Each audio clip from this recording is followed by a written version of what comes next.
Coach Thompson flip or will he do it? Alright. Y'all play. Um, Coach, what are ten if we tie for Catch your kills. anything? Kills never fails. If we don't hit there this year, he's gonna play because last year he flipped a coin and we got full. well, Coach Cook knows how to win the flip. He wins 75% of the time. Because the head side is usually heavier than the tail side. So if it's gonna land on the ground, you call tails. Because the head side more often than not will land down. If they're gonna flip it, you call heads because they're gonna catch it. And he wins it like 75%. I don't think we lost one this year. That's good. Now here's the genius. Good to know. Yeah. Make sure you tell Coach Thompson. Colt took that philosophy with him, and I think he won every one of the flips except for one.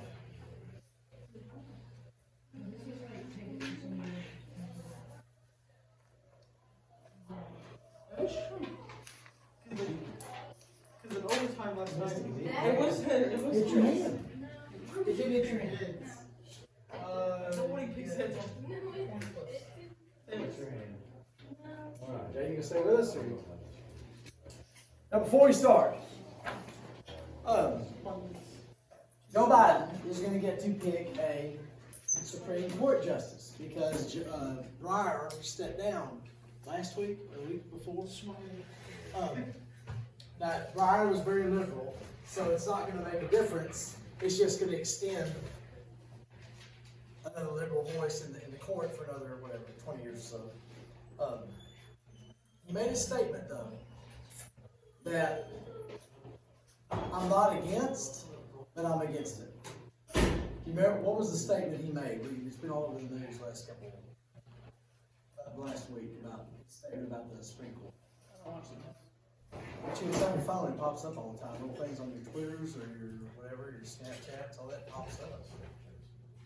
I know it does. Not on mine. The only thing that pops up on Twitter right now.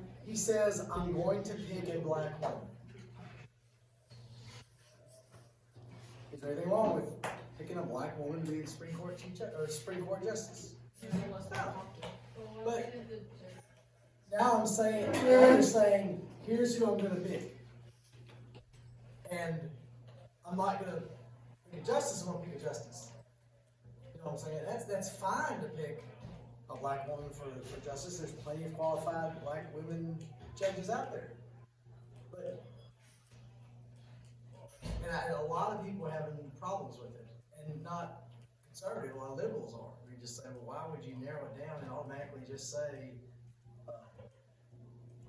this? Anyway, I also heard that there's nobody getting shot in Ukraine yet, so that's good. And everybody else? Okay. Here we go. Tell me what the federal Secretary of State does. What does the Secretary of State do? What are they in charge of? Secretary of State. What does the Secretary of State do? I need to be fired if deal with foreign countries. They negotiate with foreign countries.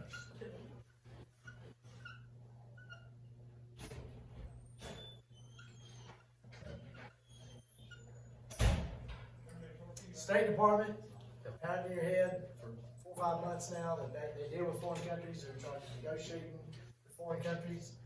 Would the Texas Secretary of State deal with foreign countries? No. As a state, you don't get to deal with foreign countries. I will tell you that our Secretary of State is a Secretary of State. The federal Secretary of State deals with foreign countries. Can you guess what the Secretary of State does in Texas? Okay, they are a secretary, but they don't schedule appointments. They're in charge of official documents. They're in charge of the paperwork.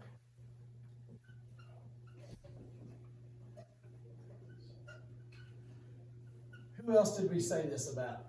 Friday.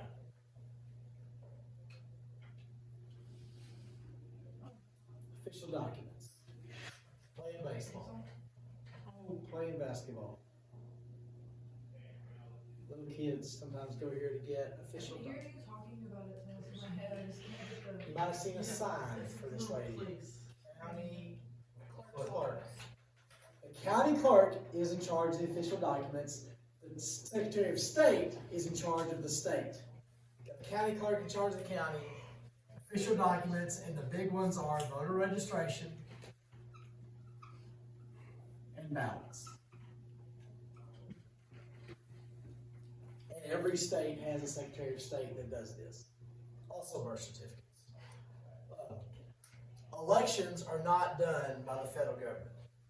They are done by local governments. The county clerk is in charge of the election at the county level. The Secretary of State is responsible for the election at the state level.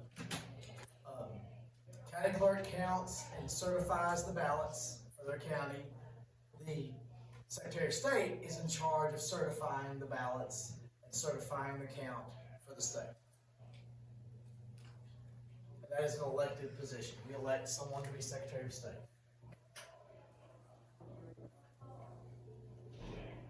But they are a secretary, not Secretary of State.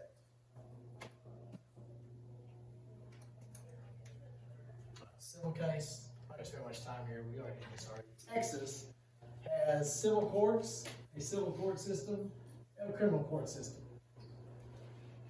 What would Texas civil court deal with? Divorce, child custody. Those would be the big ones. Now I'm skipping a day of law school, but if I wanted to sue Time Out, that would probably be in Texas court. If I wanted to sue Walmart, that would be in federal civil court. It's also a lawsuit. If your civil rights have been violated and you're suing, that would be federal court also, because that's a federal issue. Texas criminal would be any state crime. If you're accused of a crime, you go to state criminal court.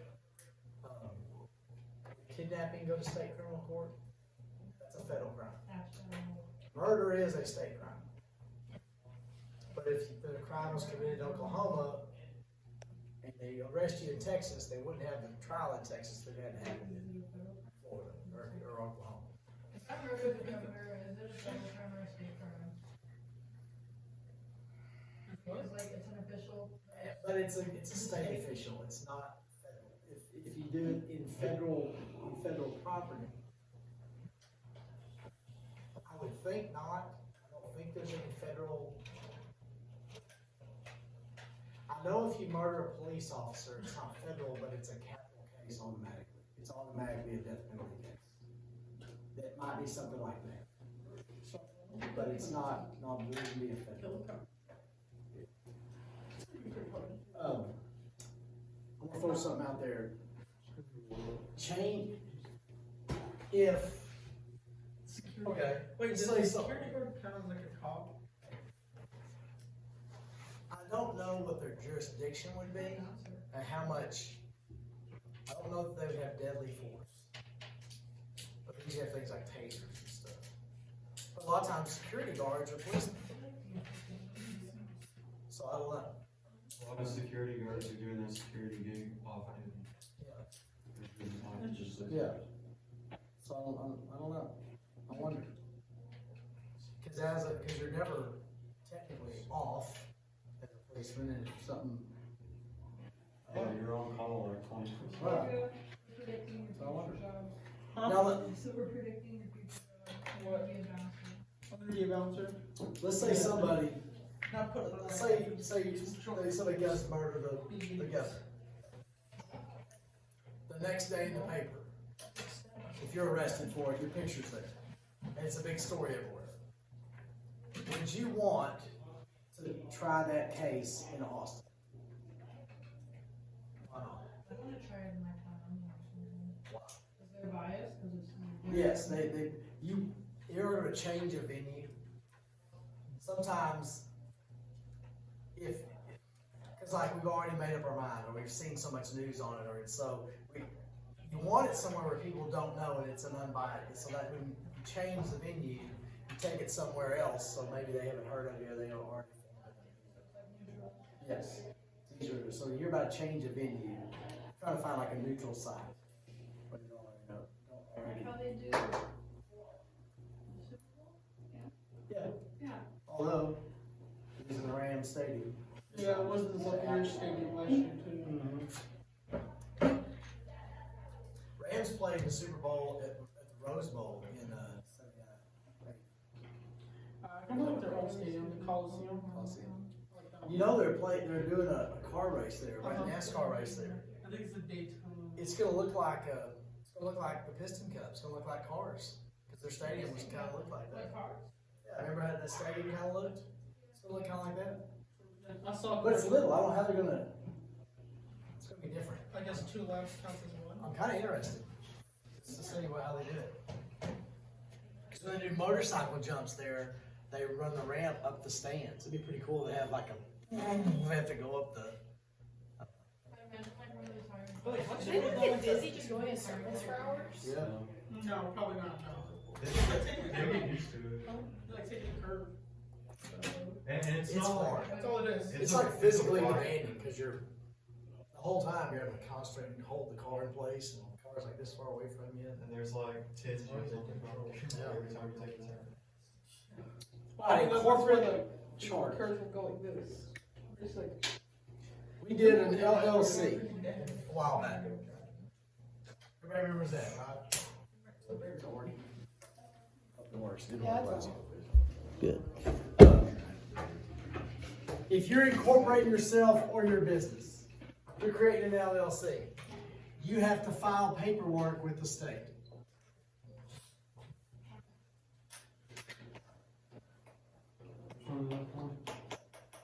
Corporate charter, corporations. A corporate charter is part of this paperwork. And it's kind of like your company's constitution. It explains what we are, what this company is. It explains how things operate, how it's structured. And you file that as part of your paperwork to incorporate your business. And you do it in the state. You don't do it with the federal government, you do it with the state. I don't know the rules. I saw a commercial a few years ago about incorporating yourself in Nevada. And I don't know I don't know the rules or ins or outs of where you have to be located, or if you just have to have a post office box there, or what. I don't know. Basically, if your company's in Texas, you would charter it in Texas. You incorporate it in Texas. We get to draw pictures here. Anybody excited? You don't have to draw it. We got a house. Let's say this house is in Decatur in the 20s or the 30s. And we're going to bring electricity to Decatur. Not electricity, we're bringing electricity. What do we need to get electricity to these homes? We got power lines. Okay, so this company's going to come in, they're going to put in power lines. I'm gonna draw this picture too.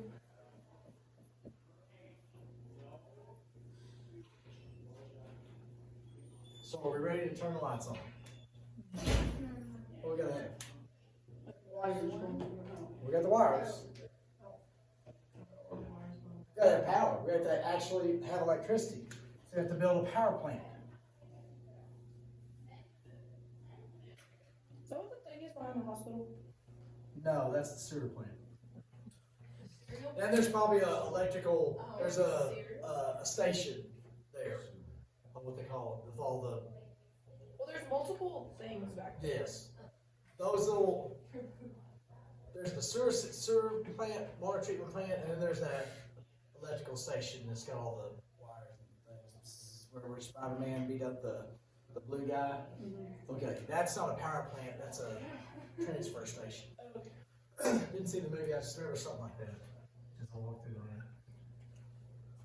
What would it take to do all this? A lot of money. So could we have competing power companies putting in power plants and running wires to every house? What would happen? Would they be able to make enough money to all stay in business? So what the cities do, they create public utilities which are legal monopolies, government monopolies.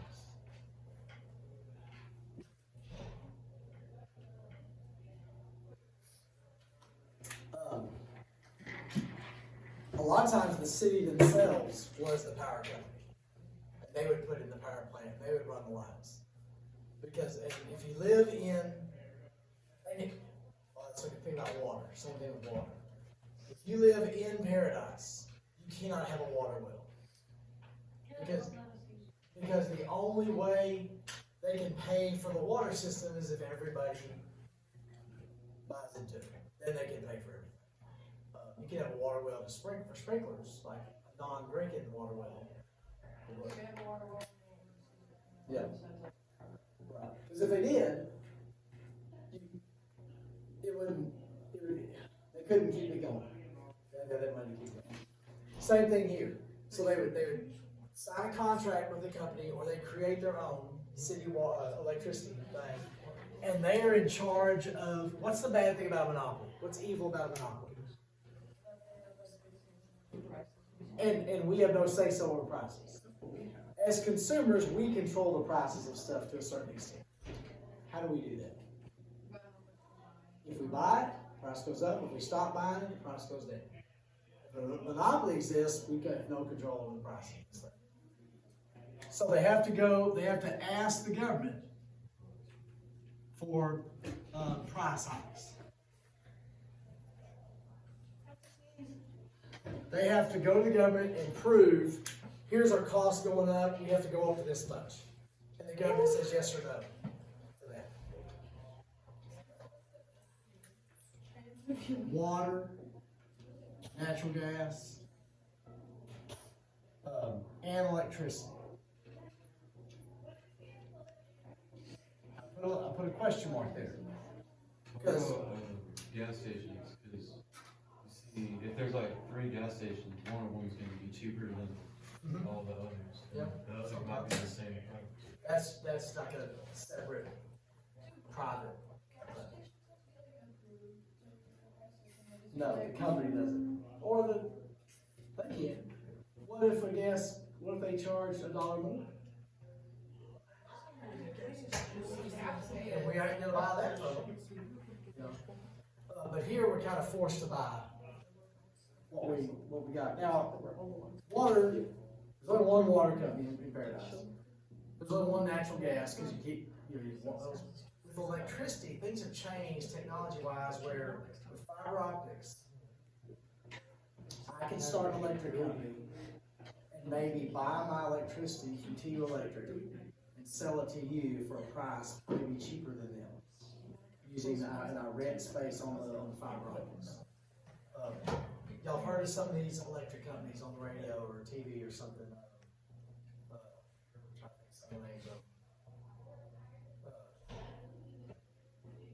There's one that has a little. Anyway, there's several places you could choose to buy your electricity from. What's ERCOT? Y'all heard of ERCOT last year? What was ERCOT this time of year last year? What was ERCOT? What was happening last year? Yes. What was happening in cities? What was happening in cities? Power outages. Power outages. ERCOT. See, there's power grids throughout the country. Texas is the only state with its own power grid. We've told the federal government we don't need to join. We're fine. We got our own thing. And ERCOT is in charge of that. They chose not to winterize the power plants because it never gets cold enough here It was the one year they choose not to do it, that it's called. Save money. Do you think they did it this year? They said this year, everything's fine, electric power plants are ready. I did hear natural gas plants are not ready. Gas up. If you're on propane, you're good. If you're on natural gas, maybe a shortage there. You know how it's supposed to be snowing this week? Yes. Yesterday, I literally did 25 propane exchanges. Yes. And this one couple bought, just one, my arms were noodles afterwards because they wouldn't do anything. Chrissy's dad used to drive a propane 35, truck. 25 in the whole day, one people got 7. So And they would they're call like, on Christmas back and Day, forth, 14 of them. Need they were propane, exchanges. because it all run out. But now with electricity, we go ahead and use TU Electric, or what, maybe it's Encore now. And it does cost more. And it is a pain in the butt to call Bridgeport, Connecticut to try to deal with something in Texas. But I'm afraid to get Fred's Electricity or some brand new electric startup. Because I don't know if it's gonna be reliable. You know what I mean? You know it's cheaper. Now the things y'all heard last year about the people's bills going up thousands of dollars because of the spike, the spike in prices. I think it was Gritty, is one of these companies where you pay the wholesale price for it, electricity. As long as everything was good, it was cheap. But then once the price spikes, they have to pay for that spike in prices.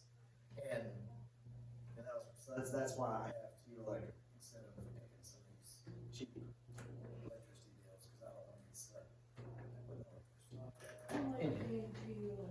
Does this make sense? Public utilities.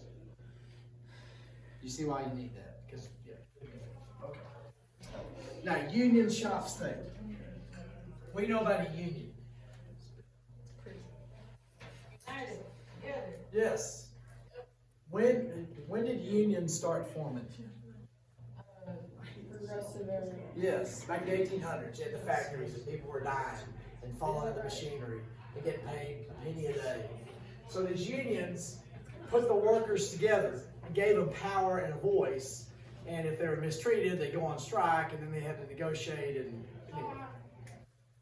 There are union shop states. What's that? Cold. You're cold? Good. No, it's okay. No, just for a little bit. Just a little bit. I know. I'll turn it off. As when you first feel, oh, that feels warm, I'll kick it down and it'll stop it for you. Don't do it. Yeah, she's born. Ohio, I'm born. Michigan, Pennsylvania, West Virginia. Where do people work in West Virginia?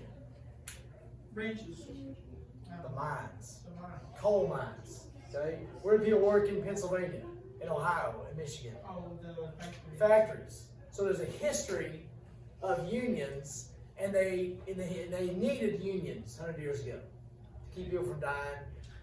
If you work in these states, you're going to have dues automatically taken out.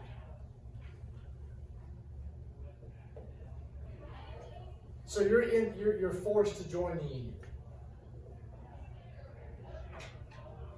What if you don't want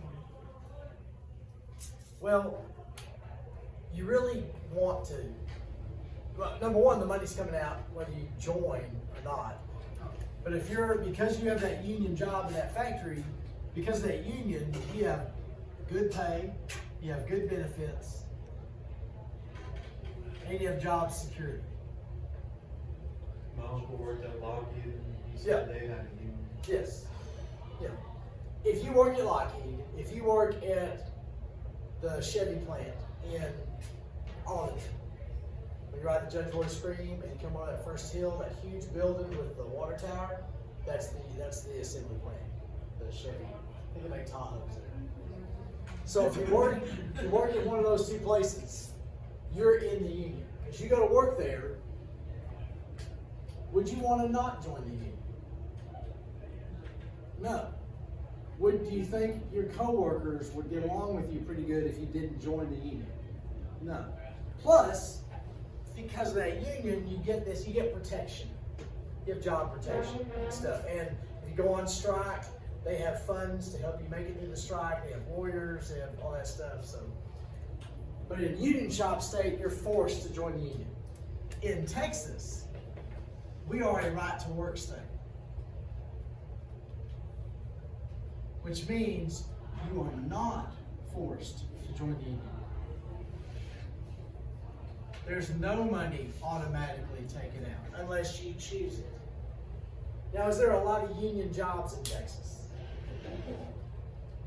Not compared to these places, because we don't have a history of factories and manufacturing and unions. We have a history of farm and ranching and people out on their own. Lockheed, yes. Auto workers, yes. You could join the Teamsters if you do certain jobs, but we just have not had a history of unions. But Texas, no money is automatically taken out. But if you work in these states, money is automatically taken out. It's pretty much like a tax. Yeah. But it does benefit you. If you're in the union, you do benefit from being there. Man, this isn't too bad. Because if you're in the union, you're probably going to have a strike at some point, and you do get to draw money out of the funds on strike. You get paid during a strike from your dues money. Also, it goes to Democratic candidates. Because unions always, that's one problem people have. They say, you're taking my money and give it to a candidate. I don't want to have that money, but the union decides who to support and who not to. And back when the union was made, Mark, pretty much everyone. Yes. Now, I'm not pro-union or anti-union, but unions do cost us money because they raise the price of things. There was a building in Pennsylvania, which is a union state, and because of that, there's laws. There's a bunch of laws that protect unions. And if you're building a building, Doc asked, why is it called a building when you've already built it? I said, I don't know, I can't. No way, talk about that one? Because we're building it, we're building a building, when it's built, called a building, it's already not building it. They wanted, in this building, it was a big office building, they wanted waterless toilets. I'm all for that. Because I want water. We don't have a lot of water. I don't want to waste water on flushing poop down the pool. So they had waterless toilets, and if that technology works, I'm all for it. Oh, Yes. did I tell you that in Atlanta they have waterless toilets? No, I like that. No, in their stadium there's a waterless toilet. Really? Yeah. Awesome. It's just like a hole. It's like Yeah. a camper. I know it uses charcoal and gravity and all kinds of stuff. But anyway, I know, it's kind of weird though. yeah, just filter and stuff. In Pennsylvania, however many square feet your building is, you have to hire so many plumbers, so many electricians, so many carpenters. Not just hire what you need, you have to hire this many. And then with the plumbers, you have to put in so many feet of water pipe for every square feet. So they had to hire plumbers to run water lines to the waterless toilets, which costs more money. So anyway, waterless toilets. I don't know how toilets work. Mandatory sentence. What does it make that long? What would a mandatory sentence mean? Right, if you're convicted, some states have mandatory sentences. States decide their own stuff. What's that? It's different than parole. That's different. We're going to that. Right. Yes. Yeah, a mandatory sentence, if it's 5 years, that means 5 years, and that's it. There's no, if there's no mandatory sentence, the jury can decide between this and this. A minimum of this, a maximum of this, and they can make the choice. But if it's a mandatory sentence, it has to be done. And if it's not mandatory, you get out on good behavior. Yes. Yes, but mandatory sentences, I think a few years ago, Texas put in some mandatory sentences on some drug crimes. If you are accused of murdering a police officer, that's automatically a capital murder crime. So what is it again? It has to be done. If something carries a mandatory sentence, if you're convicted, then the sentence has to be carried out. don't get to choose.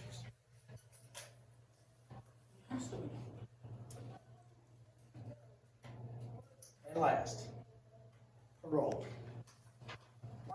There's number one out of 10.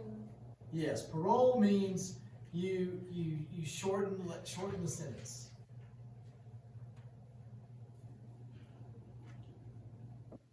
If you're eligible for it. And you have to go before the parole board, you have to approve it, sometimes they don't. And when you're released with restrictions.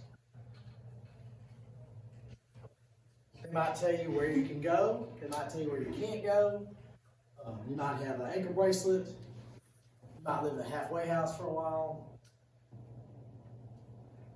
At least you're not in prison.